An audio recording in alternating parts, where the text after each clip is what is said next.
I took a stab at being a drug dealer too for a little bit. Yeah. My husband and I, yeah. You want to sell some weed? Is it cool if I sell some weed? I was like, I got your back, viejo. Let's go. This is what I'm talking about. Having a wife that just hold it for me. You got it, viejo. I got this. Te la guarda Yeah, la I only fucked up one time because we were hanging out outside and we got too high. We got way too stoned, and he had a whole plate of weed that he was breaking up for a couple sales. And he's like, watch the fucking weed, man. I'm going to go inside, watch it. Pues me quedé todo zoned out. And the weed was gone. To that sacrifice, now I see you blowing up, girl. Dude, my buddy Sam told me about you years ago. Sam Butler. Sam Butler brought your name up, Yes. and he said, yeah, she's good. She does these characters. That's when I looked you up. And I was like, oh, dude, I can't wait to see her. And then you came to the Covina Laugh Factory. Yes. And I went to go see you specifically because I just wanted to see your show. I was like blown away. And I was like, geez, don't take this the wrong way. You are literally the female version of Concrete.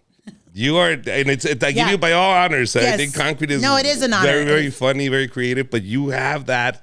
Dude, like, I love it. I love it. I see your stuff and I go, geez, look at her. She's a moving cartoon. This is fucking awesome. I love it. That's sweet. So where does this come from? Where does this wanting to act out and do these characters and all this come from? You know, honestly, the one that comes to mind right away is La Doña, La Viejita. La Viejita, and I just talked about it last night in San Jose. Said I want to give you guys a little bit of backstory about her.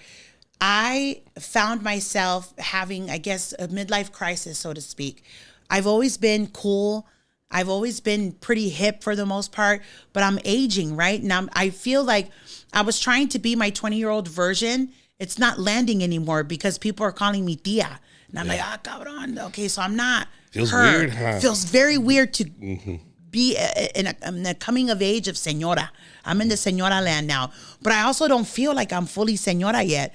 So when this character came into play, I felt like I was relating more to her than I am like my 40-year-old self. Plus, it was really kind of an homage to my suegra and my mom because Doña's a mixture of both of them. My suegra's widowed. A lot happens when you're widowed and your whole life has been to servir a tu viejo, you know, and she's worked in los niños. And now she's just her. And so she wasn't really hanging out, not really doing much. Didn't find another purpose. My mom, same. She's getting older. Se queda en su cuarto with her yarn, con sus novelas. She's not doing much. And so when this character started coming into play, I'm like, La Doña needs to be hip and happening. Yeah. She needs to be having a booked and busy schedule. Yeah. I want other women to see her and feel like, if La Doña can do it, I can do it too. And sure enough, that's exactly what happened. My mom joined a senior center. She has all these friends. Her social calendar is filling up. My suegra también, because if Doña can do it, we can do it too. Yeah. And it's just become something bigger than myself. And that's why I enjoy doing it so much. I think it's brilliant. Thank you. I think it's brilliant. And I think you nailed it on the head when it comes to the marketing of who your audience is. Yes, if you're a Doña, you can see the empowerment and go, hey, we don't have to stay quiet. No tenemos que estar persinándonos and waiting for death. That is awesome, especially in a time where, dude, the baby boomers are done. They're out of business. They're not doing anything else. They're selling their businesses. They just want to retire now. Right. So this is a great motivation to get up and go, no, I can do this. Yeah. Absolutely. Awesome. No, it's so great. Honestly, I noticed the turning point that she was reaching audiences because my comedy show audiences changed. Now it's the daughters my age bringing their 75-year-old moms to the comedy shows. Absolutely. And I was like, cabrón, it's my salt and pepper up in here. Yeah. You know? And so it's been really, really, really cool to see generations of women showing up to these shows and just being able to collect these memories with their moms in such a fun, joyful way. I think it's such a blessing. How long has it been for you? Your career, like when you got started, how long has this been for you? I started in social media in 2018, August of 2018. A year later, and I just started by doing musical parodies. That's what I was doing initially. And a comedian reached out to me and asked me to do stand-up. I said, I don't do stand-up. Fine, just come and sing your songs, your parodies. Okay. And then that's just kind of how I got the itch for the stand-up. And I don't know if you ever got to meet Israel Garcia. Yes. Tripa. So yes. Tripa was my very first male comedy friend. And he took me under his wing and he's like, you're going to be a comedian. You're going to do this, manita. Like, you're so talented. Yeah. And he helped me with my first tags and stuff. And ever since then, I've been doing stand-up. Yeah. Ooh, Israel, dude. I knew.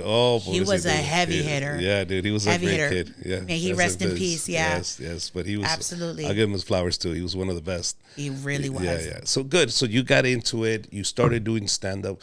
What has been the biggest moment for you since you started? Like, when you said, ya la armé, güey. This is it. Like, I've made it. Like, there's this moment, right? Yeah.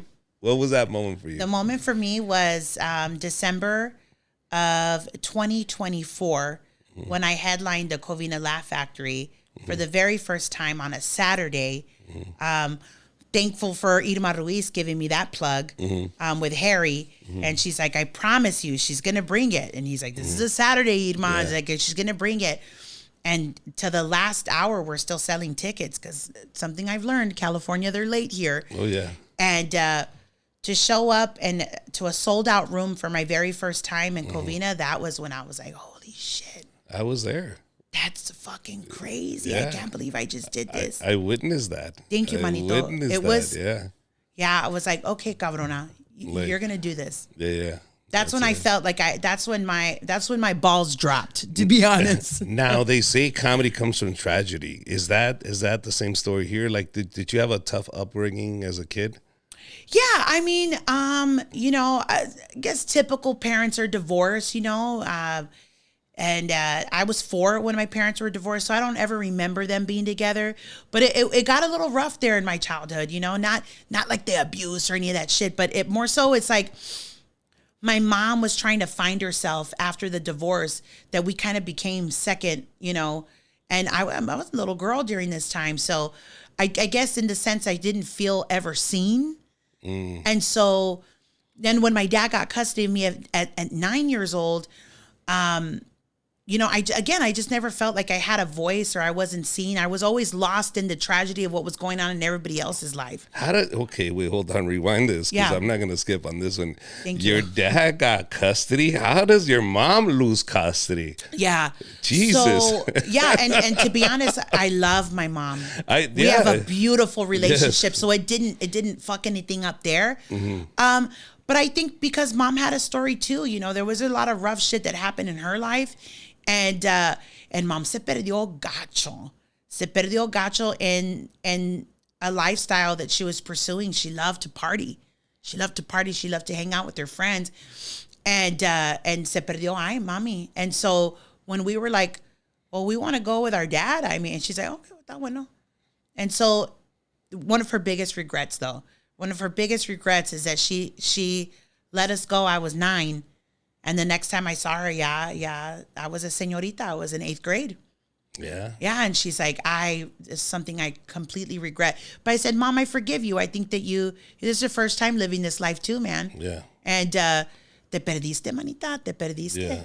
Yeah. So, but I have to thank my parents for their shortcomings because that's why I'm not confident in a lot of things, Richard, but I'm a badass mom. No, absolutely. I think I'm a great fucking mom. No, and I applaud you for that. But I think that's where the toughness comes. As a kid, when you're growing up, you start developing this tough skin, and you start developing because I had the same thing as you. Why did I start telling jokes? Because I was a part of a family where this is the only way I was going to get attention. If I was making them laugh, and also because it was so volatile. The shit that was going on that I needed to fucking break the ice. Yes. Yeah. I needed to break the ice somehow. So I was always cracking these fucking jokes. No, 100% relatable, manito. 100% relatable. And for me, that was the only way that I would get a cariño. Right? Because you were... Mija está bien chistosa. Mira, bailale, mija. A ver, correct. Yeah.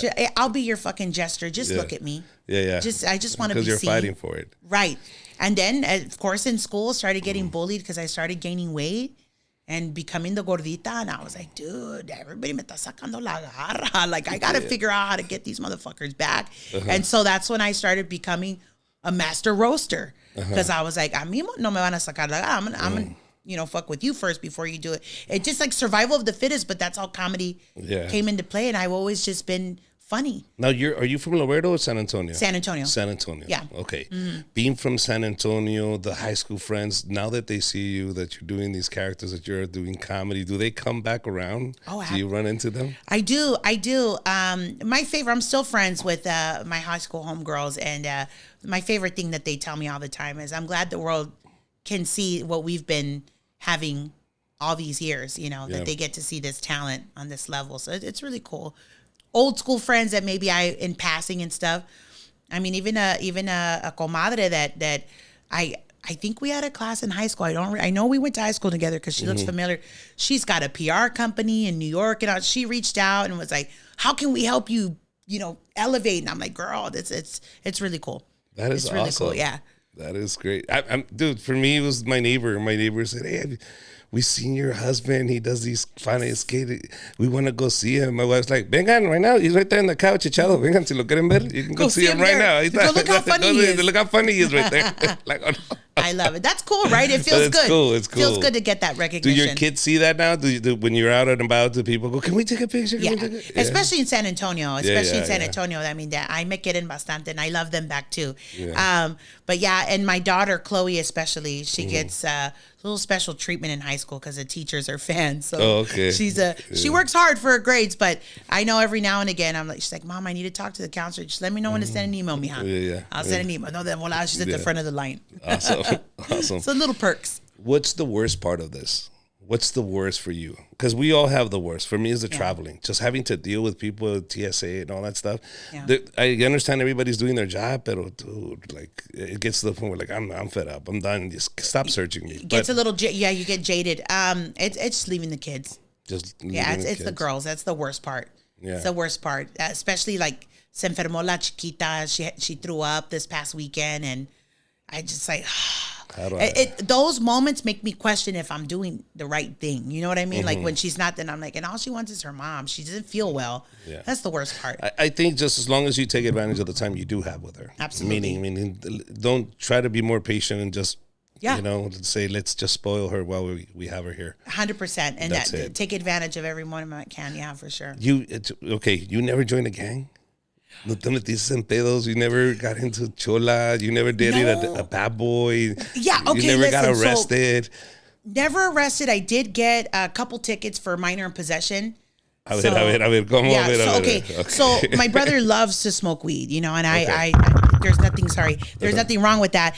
And I was in 7th grade when I started smoking weed with my brother. We love to smoke weed. And so, just in Texas, you go to the high school parties and we had weed on us and alcohol and all this stuff. And so when they would come raid the parties, we weren't fast enough.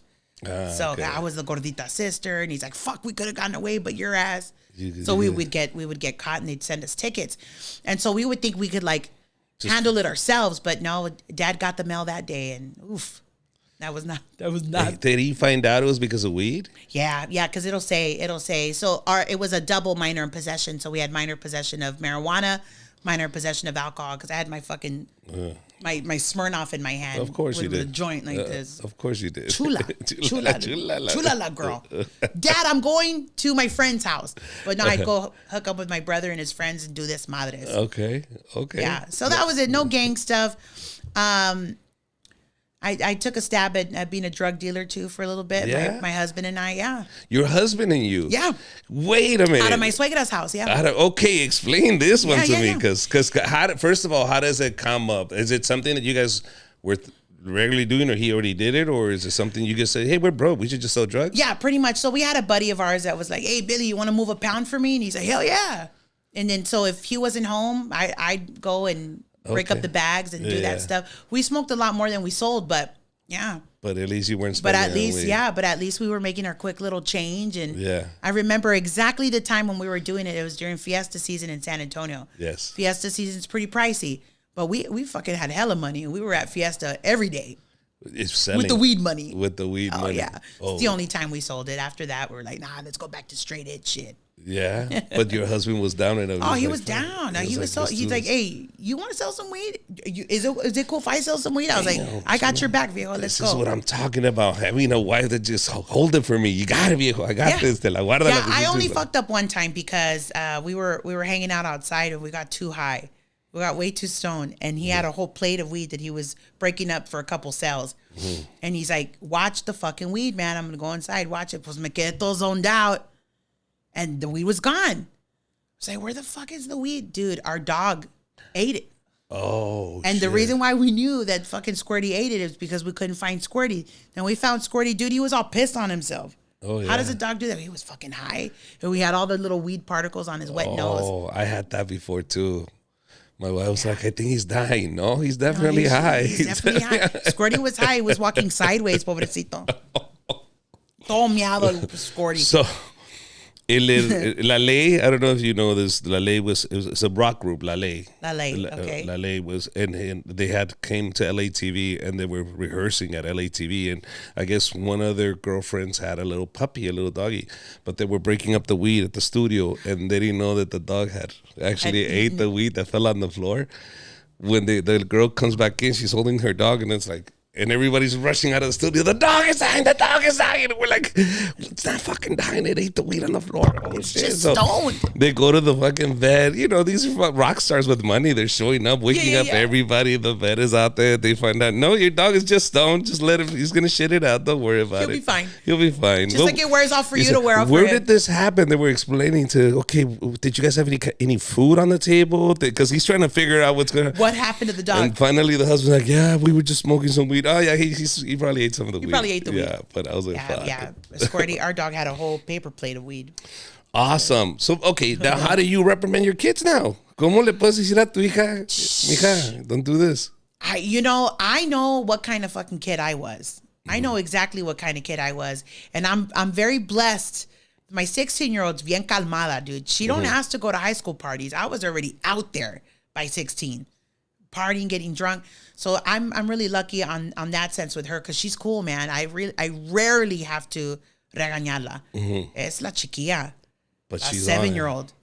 It's okay. It was second born. It's like the Russian dolls, you know. Your mom was the first one, and it got better now, and now your daughter's way better than you. No, she's better than you. She's very witty. She's that little girl is gonna be. Are you okay if they want to pursue your career? Yeah, I think I would be. I think I would be okay. Yeah. I think not so much Chloe. Chloe's my firstborn. I think that La Chiquilla Quinn will have a little niche for performing. I think so. Would you let them date comedians? God, that's a loaded question. That's a very loaded question because I have one little girl in there that it's getting bigger and getting older.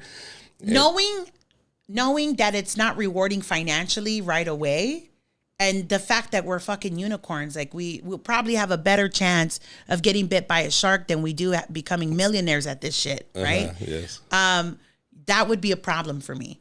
Because I'd be like, mija, vas a sufrir, vas a vivir la mala vida. I was just about to say that. Yeah. No pagas la renta con el amor, cabrón. No, fuck. No, and that's exactly how my dad felt about when I wanted to marry my husband. You know, he was a comedian? No, he's not a comedian. It's just humble beginnings.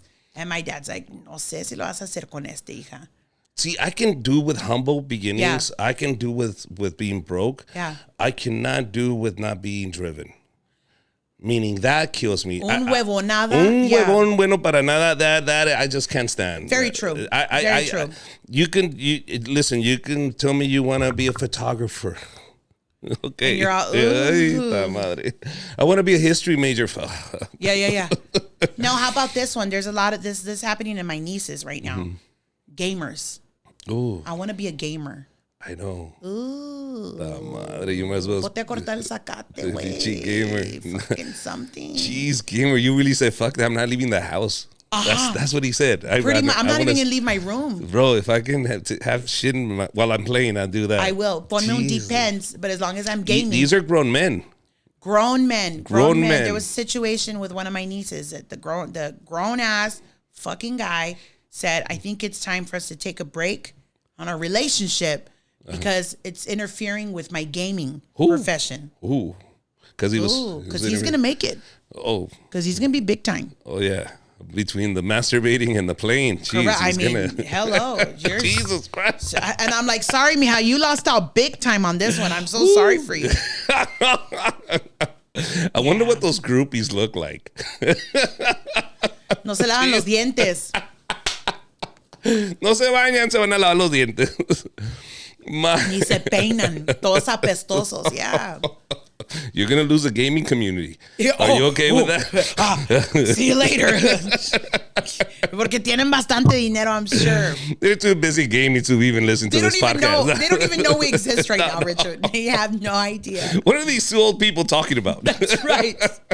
What is this? Oh, shit. Yeah, oh my God, I wasn't even thinking of that.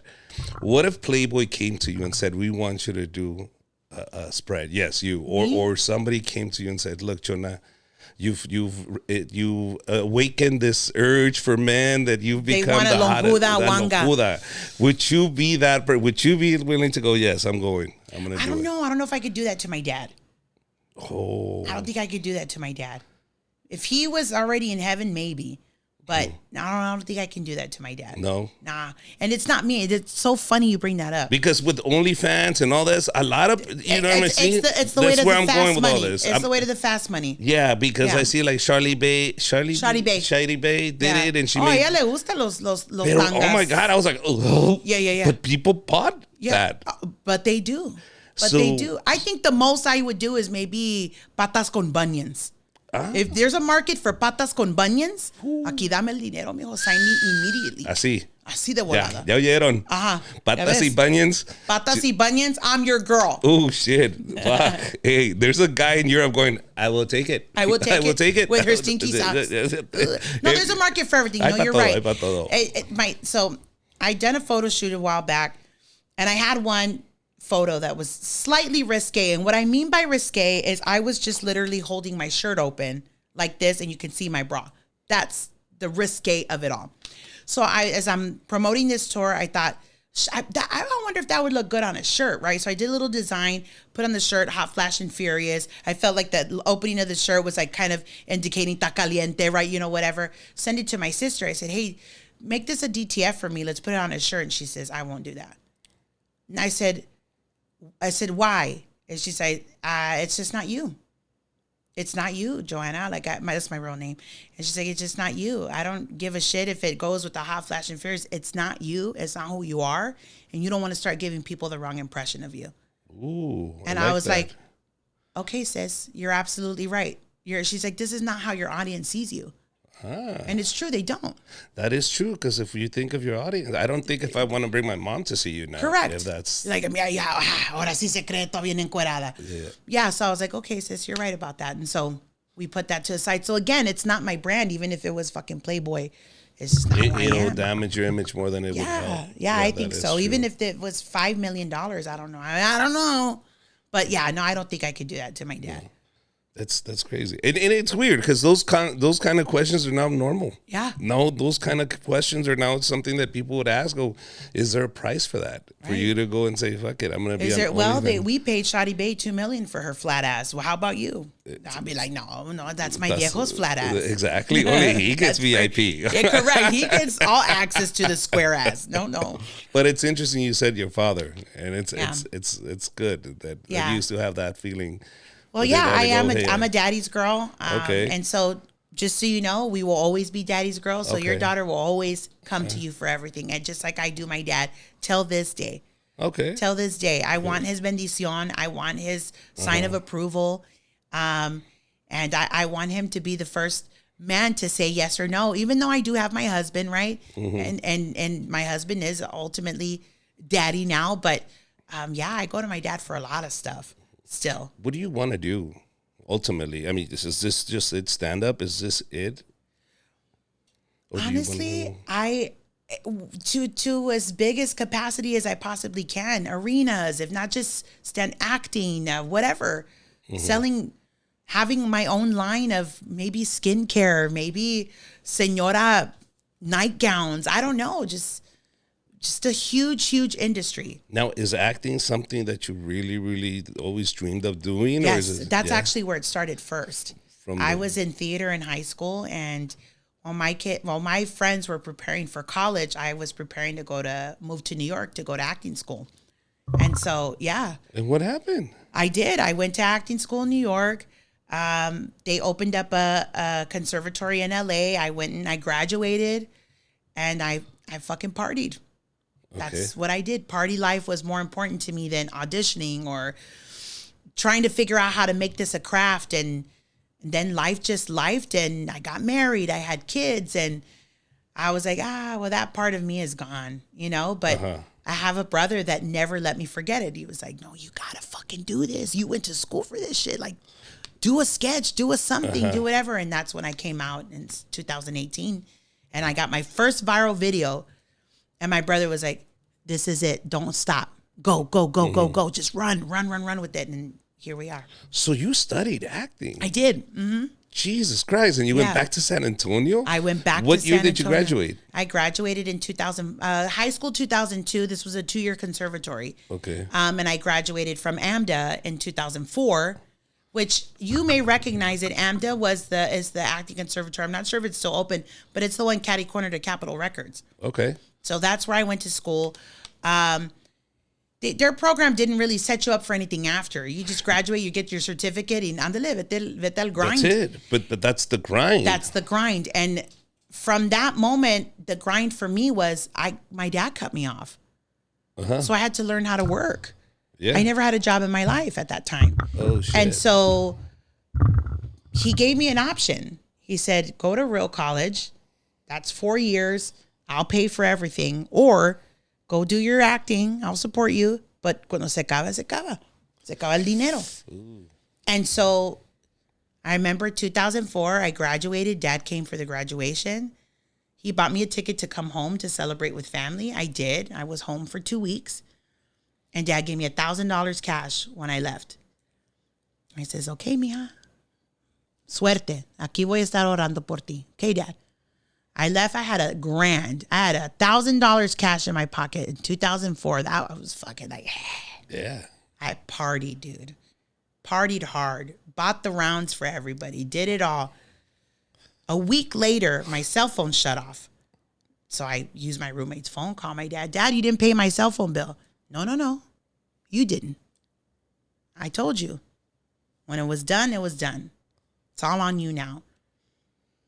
So there I went. And so when I lived in LA, I was working 3 jobs just to fucking live because I didn't know how to manage money. I didn't know how to. So anything I had left over after bills, I was at the bars. Yeah. So I didn't do shit with it. And so that's why I ended up coming home. Wow. Do you think that's what gets your discipline now, where you get your discipline now? Because you already went through some bullshit. Absolutely. And you go, fuck the drinking, fuck the party. Fuck all of it. Yeah. I mean, and don't misunderstand me. Mommy still likes to party here and there, but I understand that work is work. I've lost it all, Richard. I've lost it all. And in my late 30s to now is when my life started to actually rebuild and be better. I mean, we foreclosed on a home. Like credit was shit. Like, and we've been rebuilding ever since. Cause now I have a sense of appreciation for everything. And that's another reason why I teach my children about money management, because my dad did a lot for me. And when he cut me off, I didn't have those tools to figure out. Learn that. I had to learn it on my own. Yeah. You said something about being tough. Your husband got sick. What happened? I know he got sick. I know you posted something about being grateful that he's okay now. Yeah. But what happened to him? Oh my gosh. So my husband is diabetic. I can tell you that we weren't doing very good about taking care of it a few years before. And then he got himself in check because a lot of things were not working in his body. Most importantly, the main situation. And I'm like, no, we're too young for this, for it not to be working. No, like fucking get it together, right? Yeah. So he went to the doctor and just managing his diabetes with his meds. Okay. His A1C is fantastic. And every time he went to the doctor, they're like, Billy, you're on the right track. A week before my biggest show of my comedy career, he sprains his ankle. At this point, I'm touring. I'm in Houston. I'm in Fort Worth. And while he's home, he's suffering with this, what we thought was just a sprained ankle that turned into cellulitis. Ooh. Turned into cellulitis. I'm on my way back from Houston, and he's like, my foot's swelling. It's like turning purple and shit. And I'm like, dude, we'll go to the urgent care. Went to the urgent care. They did an x-ray. There was really nothing. a day before the biggest show that I was ever going to headline was my first theater show in San Antonio, over 900 people. And I get home from getting things for the show. I walk in and he's crying, trying to take off his work boot. His foot swelled up in there. We take it off. It's from here to here, purple and huge. And I'm like, okay, I got to take you to the emergency room. Like, that's crazy. We didn't even wait 5 minutes in the ER. They already had him on IVs and shit. They were like, he's about to lose this leg. That quick. And I was like, what? I knew it was bad, but I thought, le van a dar una injection y nos vamos a ir para la casa. They admitted him immediately. And so while I was on stage, I am on stage wondering if my husband's leg's going to get amputated or if he's going to have surgery, what the hell's going to happen. And so he was in the hospital for 12 days, had 3 surgeries, and they were able to save his leg. Wow. All because he's diabetic. Yeah. And that's because blood clots and all that stuff. Everything. And the way you get cellulitis is through an open wound. He had no open wound. The trauma of it all, the tear, and being diabetic is what caused his leg to almost fall off. Yeah. It was crazy. He lost 50 pounds since then. He's been on it. I mean, chequeando el azúcar, doing good everything. For him. And one of the things and the reason why I like to talk about it is because there's so many diabetics, like my husband, me as a wife of a diabetic, that, oh, is A1C's good? It's actually not the telltale all. You have to check your sugars daily and see where you're at, because that's one of the biggest takeaways the doctor said. Great, your A1C's great. I see that for the past 2 years been great. But what are your sugar levels daily? Had we known, he was probably projecting high sugar levels, which makes him susceptible to infection. And we could have been able to help him manage his sugar, and this probably wouldn't have happened. But his sugars were high. So the body doesn't do what it does when you're diabetic.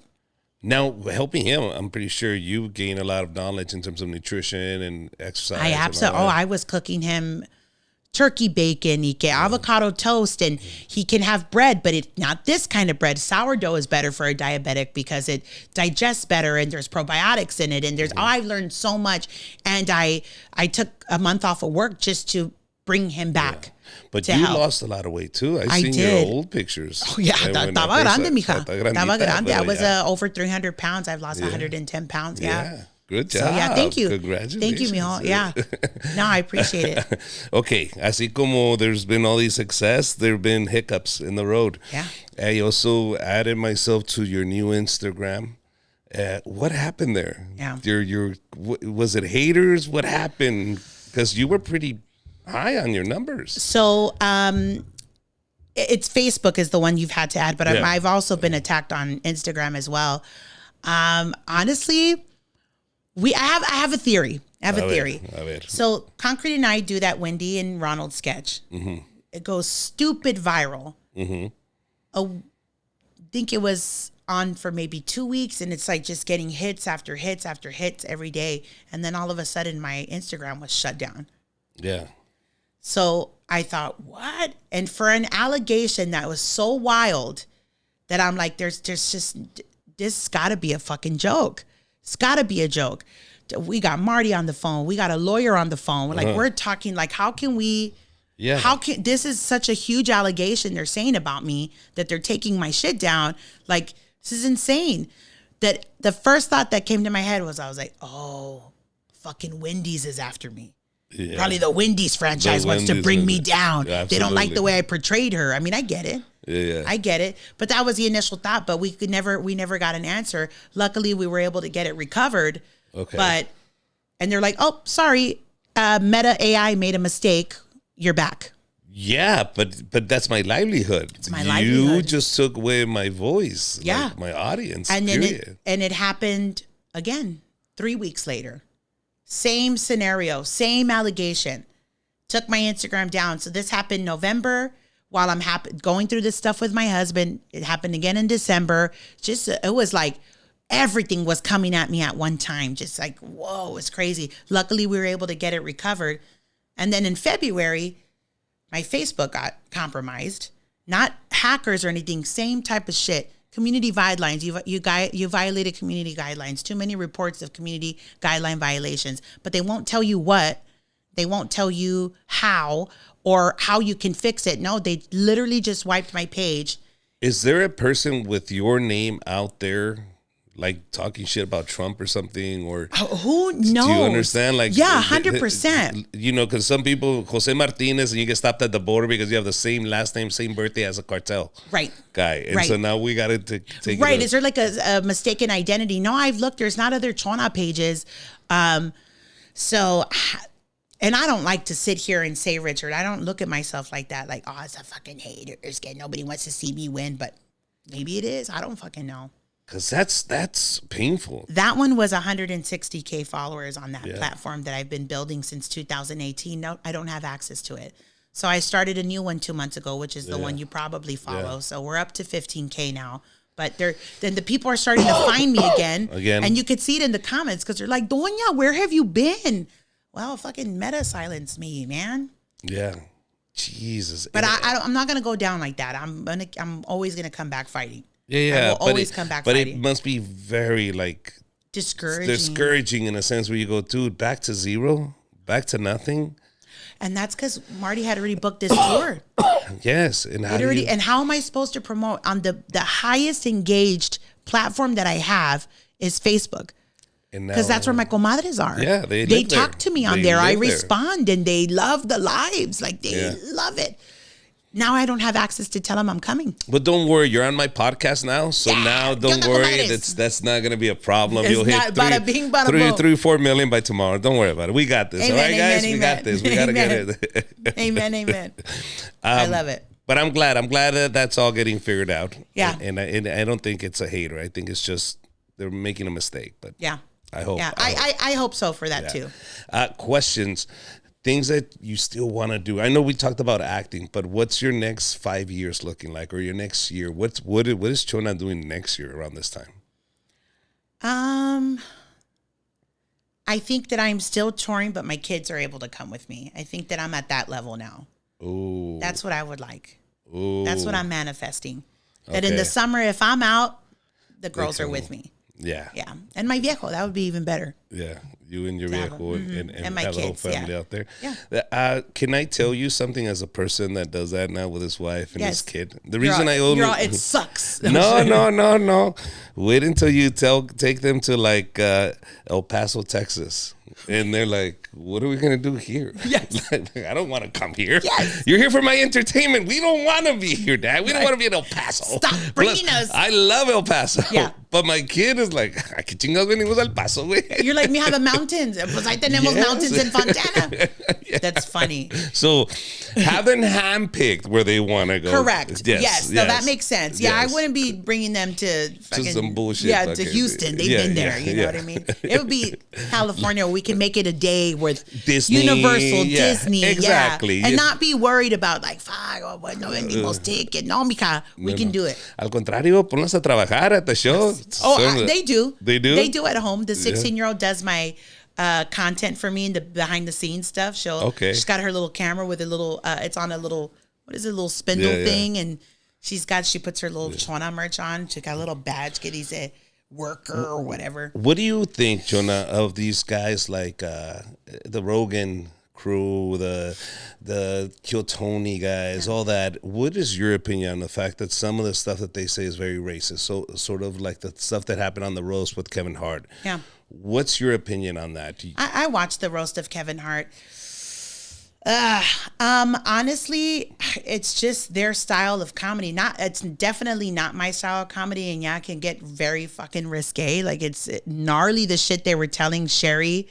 What's her? I forget her last name. Yeah, about her husband. Yes, wild shit. Yeah.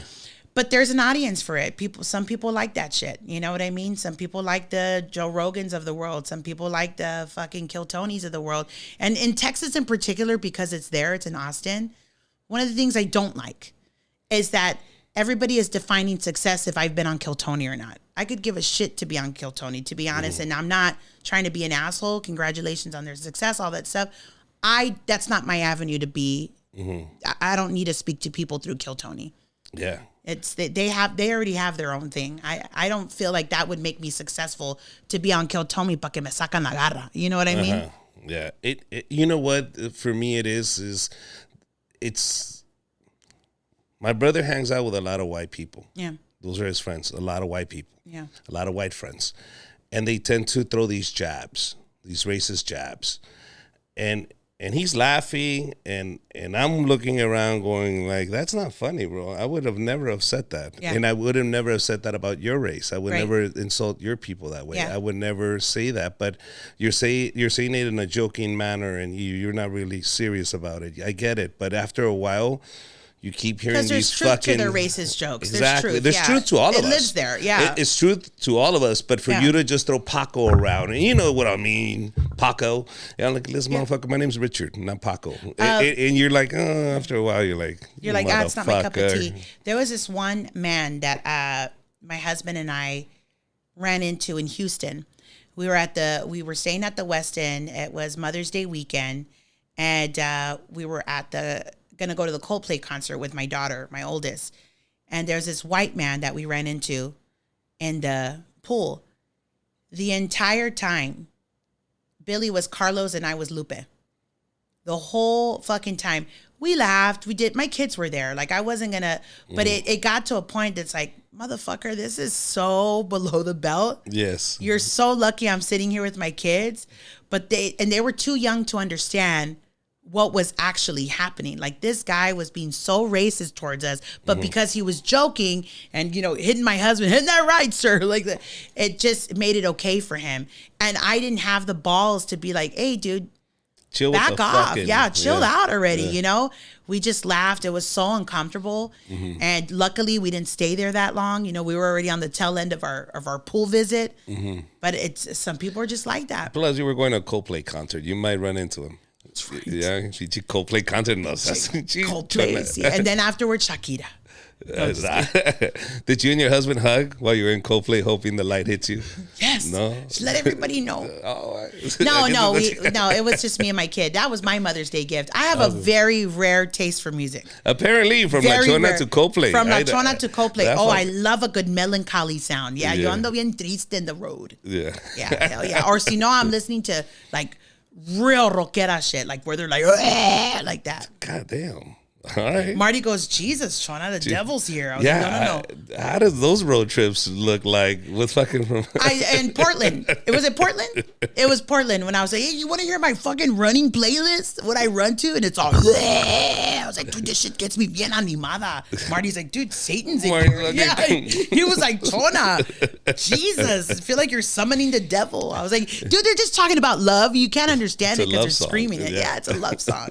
He's like, tráeme la patrón. It's like stuff like that. And it's so good. Nothing scares calories like fucking rock, bro. That's fucking awesome. I love rock. Love rock. Yeah. Oh. Well, Chona, thank you very much for coming, man. It was a pleasure. I'm so glad that my audience gets to see you, gets to meet you. I'm telling you, when I saw you, and I have never been wrong, man. When I first saw Ralph Barbosa on stage, I was like, dude, this kid has it. This kid has it. Like every time I see comedians, I would like to see their styles and see where it's coming from. But more importantly, do I believe it? And that's something that comedians forget is, do I believe it? As an audience member, I need to believe it. Even if he's fucking lying, but did I believe it? Yeah. If he made me believe, then fucking I'm sold. Then that's it. And you make me believe. I was sitting going, oh shit, that's an old lady. That's this, that's that character. No, I know that we didn't know who we were gonna get, if we were gonna get La Chona, if we were gonna get La Doña, yeah. Can you tell me about your other characters? Because we haven't touched. Tienes La Doña, is La Chona, no? Well, myself and then Doña. I have a Tío Chon. A Tío Chon? Yeah, Tío Chon. You come out as the man, as Tío Chon? Not on stage, but yeah, on social media, you'll see him from time to time. A new one that's coming out is La Tía. La Tía. She's heartbroken. So right now I'm still developing her. So she's just coming out with love songs and she's singing them in the living room. Bien heartbroken. So it's that's La Tía. So we're still developing her. La Wendy. She's down and out. Her business is not now, doing well. Are you still going to fuck with Wendy? No. Are we done? No. Ya dejamos a Wendy's alone? Yeah, I think La Wendy was a one-hitter quitter. Oh, no. I don't want the smoke. I don't want the smoke, Wendy's. Yeah, Jesus. Yeah. Que Ronald McDonald le valió verga cuando vino. Nah, he already moved on to La Sleepy, dude. You know, he said Ronald McDonald ya tiene La Sleepy, su novia. That is true, dude. Yeah. Jesus. It's a good transition. He's smart, man. He's like, well, we got to fucking hit the eject button over here. Let me find another love interest. And La Sleepy's perfect. Where is your tour dates taking you now? So next up, this Saturday, I have Doña Chona Loteria in San Antonio, which sold out today. So yeah, I'm really excited about that. Thank you. And then after that, I'll be in El Paso for a weekend. It's my first time in El Paso. Okay. So, and I'm really happy that Bert gave us a weekend because they've been asking for me to come. So El Paso, come through. Your Fridays, so, Thursday, Friday, Saturday, and Sunday? Yes, Thursday, Friday, Saturday. I believe it's Thursday, Friday, Saturday. So that's August 6th through the 9th. And then after that, I have a mini residency in Vegas for a week at the Laugh Factory. Oh, yeah, with Harry. You're going to be there for a whole week. For a whole week. So it's September 7th through the 13th. Oh. Labor Day Monday through that Sunday the 13th. So Mexican Independence Day, you will be there for Mexican Independence? I will be there. Yeah. La Chona. That is awesome. Isn't it great? I'm really excited about that. It's perfect because you know how many people show up that weekend to Vegas that are Latinos? That is the biggest weekend, dude. Oh my gosh, you are going to sell out every single show. Oh, in Jesus' name, that'd be great. I'm telling you right now, that's the best weekend he could have gave you because Alejandro Fernandez is in town, Ricky Martin is in town. So then they see a comedian La Chona is in town. Oh, that's great. I showed up Friday. Alejandro Fernandez is tomorrow. What do we do tonight? Oh, La Chona's playing. Let's go see that one. So there's a lot of on Saturday. They already saw one concert. They're gonna go see yours, or they'll see your show before they go to the next show. So it's a perfect weekend. Oh, great, great. You're gonna sell out. You got me all pumped up. No, that's gonna be an easy weekend. And then I'll be in after Vegas. I'll be in Albuquerque, and then we'll be in Chandler, Arizona, and Philadelphia, Pennsylvania. Odessa with the perritos, and so we're just moving and grooving. The worst attended city you ever done in your tours? Worst attended city that you can live up to making her feel better by showing up. By showing up, yeah, next time. The lowest count. Because we can say the sold outs, and those are 1 million, but that's this week. That's absolutely happening this week. Because I saw that comment you made on your page. He says, I am going, and a lot of people don't promote the losses, the L's, but here it is. You were going to Seattle? I was going to Seattle with 2 tickets sold. Yes. Yeah. And you were still packing. Yes. And I was like, Jesus Christ, I've been there. Yeah. I've been there. Yeah. How did it go? It went fantastic. We ended the day with 60 tickets. Perfect. From that video. Yes. There was like amiga groups in Seattle that were rallying and stuff. And it was 2 tickets Seattle, 2 tickets sold in Portland, and 2 tickets in San Jose. And I think each one of them made it up to 60 people in the room. So that was the lowest attendance to begin. And even the lowest, San Jose, I think was the lowest. I think we had like 45. Okay. 45 people in that big improv room. Yes. Very intimidating to come out to that audience. Just like huge room and just, we had so much fun. Right. So much fun. I still gave them everything I had. Okay, but they owe you. Next time, you owe her. Yeah. But I love the fact that you were transparent. You say, "Hey, I got 2 tickets. Let's see what happens." Yeah, let's see what happens. And I'm gonna go anyway. I'm not gonna punk out. I'm gonna go and let's fucking talk about it. Exactly. Because I love to post my sold out shows. Who doesn't? Oh, yeah. But I'm like, no, let's talk about this shit too. Yeah. And it's good. People reacted. People started sharing. So that was They're very supportive. Yeah. Well, thank you very much, Thank Mija. you, Richard. Oh my God, I appreciate this is awesome. you.